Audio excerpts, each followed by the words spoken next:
Terima kasih atas kesempatan yang diberikan. Pertama, kami mengucapkan puji dan syukur kepada Tuhan Yang Maha Kuasa atas berkat dan rahmat-Nya kami dapat berkumpul di tempat ini untuk menyelesaikan tugas presentasi kami dengan judul Pelayanan Kesehatan Reproduksi yang Bersikap Peka Gender. Terima kasih juga kami ucapkan kepada dosen pengampu mata kuliah Enci Tika Belasari, Sarjana Terapan Kebidanan, Magister Kesehatan Masyarakat. Pada kesempatan ini kami akan memulaikan presentasi kami dan saya berikan kesempatan ini kepada rekan saya. Yang pertama, pelayanan keluarga berencana. Pengertian keluarga berencana menurut Undang-Undang Nomor 10 Tahun 1992 tentang Perkembangan Kependudukan dan Pembangunan Keluarga Sejahtera adalah upaya peningkatan kepedulian dan peran serta masyarakat melalui pendewasaan usia perkawinan, pengaturan kelahiran, pembinaan ketahanan keluarga, peningkatan kesejahteraan keluarga kecil, bahagia dan sejahtera. Program keluarga berencana merupakan strategi yang dilakukan dalam upaya penekanan angka morbiditas dan mortalitas perempuan. Bersinggungan dengan kesejahteraan ibu dan anak, program ini memiliki prioritas utama dalam Rencana Pembangunan Jangka Menengah Nasional atau RPJMN. Selanjutnya ada tujuan dari program keluarga berencana. Yang pertama, meningkatkan kesejahteraan ibu dan anak dengan mewujudkan keluarga kecil yang bahagia serta sejahtera melalui pengendalian jumlah penduduk dan pertumbuhan penduduk yang ada di Indonesia. Yang kedua, terciptanya penduduk yang berkualitas, yaitu sumber daya manusia yang bermutu untuk meningkatkan kesejahteraan hidup penduduk Indonesia. Selanjutnya ada sasaran program KB. Sasaran program KB dibagi menjadi dua, yaitu sasaran langsung dan sasaran tidak langsung. Sasaran langsungnya biasanya dianjurkan kepada pasangan usia subur dengan tujuan untuk menurunkan tingkat kelahiran dengan cara penggunaan kontrasepsi secara berkelanjutan.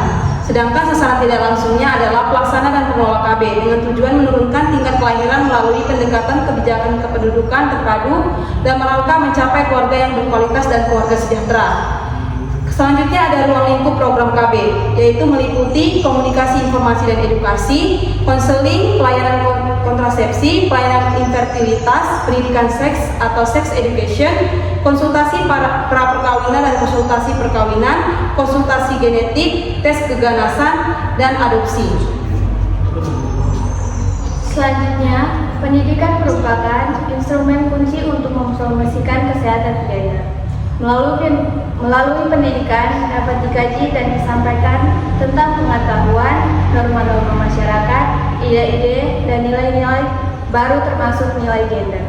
Proses mentransfer nilai-nilai gender tersebut dapat dilakukan secara lugas maupun dalam kurikulum.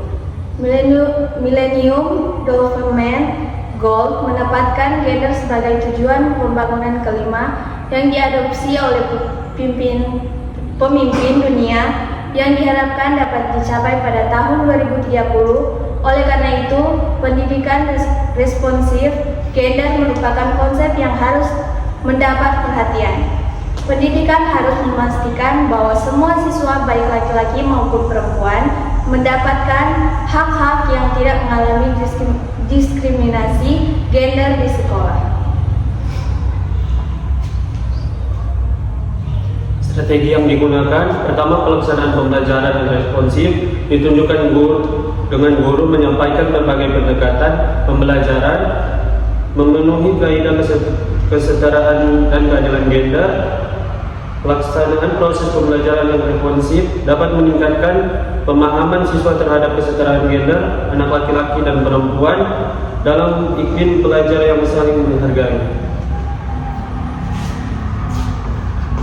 Kedua, pendidikan gender dan kesehatan reproduksi di SD Lazurdi Turisna dilakukan melalui integrasi dalam mata pelajaran. Pada mata pelajaran IPA, materi mengenal anggota tubuh, guru mengenalkan secara jujur anggota tubuh kepada muridnya.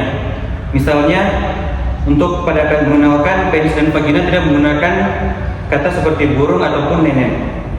Ketiga, pendidikan responsif gender dan kesehatan reproduksi di SD Lazurdi Turisna dilakukan dengan penerapan hidden kurikulum dalam bentuk compassion action. Selanjutnya yaitu pengaruh pelatihan kesehatan reproduksi remaja terhadap pengetahuan dan sikap orang tua juga dapat bersifat peka gender. Nah, salah satu permasalahan remaja yaitu kesehatan reproduksi. Remaja merupakan kelompok masyarakat yang memerlukan informasi terkait dengan seksualitas. Fakta di lapangan menunjukkan bahwa remaja sangat minim mendapatkan akses informasi terkait dengan kesehatan reproduksi yang komprehensif, baik di sekolah maupun rumah dan pelayanan kesehatan. Baik, selanjutnya cara di mana pengaruh pelatihan kesehatan reproduksi remaja terhadap orang tua dapat bersifat peka gender, yaitu yang pertama, pemahaman tentang kesehatan reproduksi berbasis gender. Pelatihan kesehatan reproduksi remaja dapat mengedukasi remaja dan orang tua tentang perbedaan biologis dan sosial antara jenis kelamin dan identitas gender. Ini bisa mempengaruhi pemahaman orang tua tentang bagaimana gender, mempengaruhi pengalaman kesehatan reproduksi, dan membantu mereka mendukung anak-anak mereka dengan cara lebih sensitif terhadap gender.